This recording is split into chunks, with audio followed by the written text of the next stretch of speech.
Shalom అలేఖిం, షాలోమ్ అలేఖిం, షాలోమ్ అలేఖిం.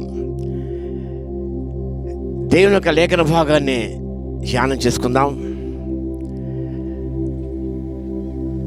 లేఖన భాగము లూకా సువార్త 8వ అధ్యాయము 15వ వచనం. The gospel according to Saint Luke chapter 8 verse 15. మంచి నేల నుండి విత్తనం పోయిన వారు ఎవరనగా, యోగ్యమైన మంచి మనసుతో వాక్య విని దాన్ని అవలంబించి ఓపికతో ఫలించేవారు. ఓపికతో ఫలించువారు. 100-fold fruitful Christian, 100-fold fruitful believer. 100% ఫలవంతమైన క్రైస్తవ విశ్వాసి. యేసుప్రభు చక్కటి విషయాలు ప్రస్తావించాడు, ప్రస్తావిస్తూ వచ్చాడు. దీని గురించి మన వాక్యం అంత క్రితం ధ్యానిస్తూ వచ్చాము. మనం ఇక్కడ గమనించినప్పుడు మంచి నేల నుండి విత్తనం పోయిన వారు ఎవరనగా, యోగ్యమైన మంచి మనసుతో వాక్య వినేది అవలంబించి ఓపికతో ఫలించిన వారు.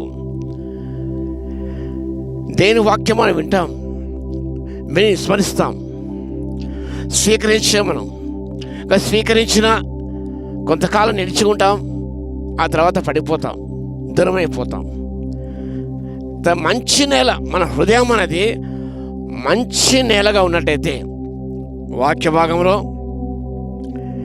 యథార్థమైన హృదయం, మంచి హృదయం అనగా ప్రభుని స్వీకరించిన హృదయం, ప్రభుని అంగీకరించిన హృదయం. అలాంటి హృదయం అది ఒక మంచి నేలగా అది మారిపోతుంది. ఆ మంచి నేలలో విత్తనాలు విత్తినప్పుడు తప్పకుండా ఫలితం వస్తుంది. ఈ మంచి నేల నుండి విత్తనం పోయిన ఎవరనగా, వారు దేని వాక్యం విని దాన్ని స్వీకరించి హృదయంలో భద్రపరుచుకొని ఆ వాక్యం యొక్క శక్తి ద్వారా స్పందించబడి పరివర్తనం చెంది వెలిగించబడి దీన మనసు ధరించుకొని యోగ్యమైన మంచి మనస్సు, యథార్థమైన మనస్సును కలిగి వారు తమ జీవితాలకు వాక్యం అన్వయింప చేసుకొని ఓపికతో ఫలించువారు. ఓపికతో ఫలించువారు, యోగ్యమైన మంచి మనసు కలిగిన వారు, సహృదయంతో వారు ఈ వాక్యం నా కోరికే అని అంగీకరించేవారు. చాలామంది వాక్యం నా కోర కాదు, మళ్ళీ కొరకు అనుకుంటారు. వారి కోసం చెప్పారు, వీరి కోసం చెప్పారనుకుంటాం. ఈ వాక్యం నా కొరకే, ఈరోజు చెప్పబడిన వాక్యం నా కొరకే అని అంగీకరించిన వారు, ఆరితగా తలంచేవారు, ఆరితగా వాక్యం స్వీకరించేవారు, వారు నూరంతలుగా ఫలిస్తారు. నూరంతలుగా ఫలిస్తారు. దేని వాక్యం స్పష్టంగా ప్రబోధిస్తుంది. ఎందుకనగా వాక్యం విని అంగీకరించినప్పుడు ఏది చెడో ఏది మంచో వారు తెలుసుకుంటారు. యోగ్యమైన వాటిని అనుసరిస్తారు, మంచి వాటిని చేపడతారు. దేవుని దృష్టి ఏది సరైనదో దానినే అవలంబిస్తారు, దాన్నే పాటిస్తారు, ఆ ప్రకారం జీవిస్తారు. అర్థంగా జీవించినప్పుడు వారి జీవితాలు ఫలభరితమైపోతాయి. ఇది ఒకరోజు జరిగే విషయం కాదు. ఇక్కడ ఓపికతో ఫలించువారు దేని వాక్యం స్థిరవిస్తే. లూకా సువార్తలు గమనించినప్పుడు ఈ వాక్య భాగంలో వాక్యం ప్రేమించి వాక్యం హత్తుకొని వాక్యం నిలిచి ఉండేవారు. వాక్యం నిలిచిన వారంటైతే, దేని వాక్యం నిలిచిన వారంటైతే, నిలిచి ఉన్నట్టయితే, అప్పుడు జీవిస్తూ ఉన్నట్టయితే నిరంతరంగా ఫలిస్తాం మనం. దేని వాక్యం ప్రేమించరు, ప్రేమించే హత్తుకున్నా అందు నిలిచి ఉండరు. శ్రమ కష్టం రాగానే తొలగిపోయేవారు ఉంటారు. అది దేని వాక్యం స్పష్టంగా ప్రబోధించబడ్డది. సంతోషం అంగీకరిస్తారు, ఎవరికి రాత్రి పడిన వారు సంతోషం అంగీకరిస్తారు. కానీ శ్రమ కష్టం రాగానే వారు దూరమైపోతారు, దేవుని దూరమైపోతారు, వాక్యం మర్చిపోతారు. అలా కాకుండా ఎలాంటి శ్రమలు వచ్చినా, ఎలాంటి కష్టాలు వచ్చినా, ఎలాంటి నిందలు వచ్చినా, ఇలాంటి స్థితిగతులు ఉన్నా కూడా వాక్యం నిలిచి ఉన్నట్టయితే నువ్వు బహుగా ఫలిస్తావు. You should have honest and good heart. దేవునికి భయపడి, దేవుని శ్వాసం వచ్చి ఓపికతో. It's continuous process, life long process. రక్షణ దినం నుంచి మట్టిలో చేరు వరకు కూడా వాళ్ళు ముసలితనం సారముగా పచ్చగా ఉందూరని దేవుని వాక్యం సెలవిస్తారు. Till old age, till last breath you must bear fruit, you must yield 100-fold. ఏదో ఒక రోజు కాదండి, not for season, for all seasons. All seasons ఫలించేవారు ఉండాలి.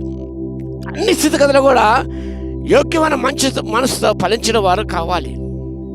ఇక 30 60 100 రాయబడింది. 30 as much as you can, 60 as large as you can, 100-fold as big as you can. ఎంతవరకు నువ్వు ఫలిస్తావో అంతవరకు ఫలించాలి. అది ఆ వాక్యం యొక్క అర్థం, భావం. ఎంతగానో ఫలించగలవో, ఎంతగానో ఫలితం ఇవ్వగలవో అంతగా నువ్వు ఇవ్వాలి దేని కోరుతున్నాడు.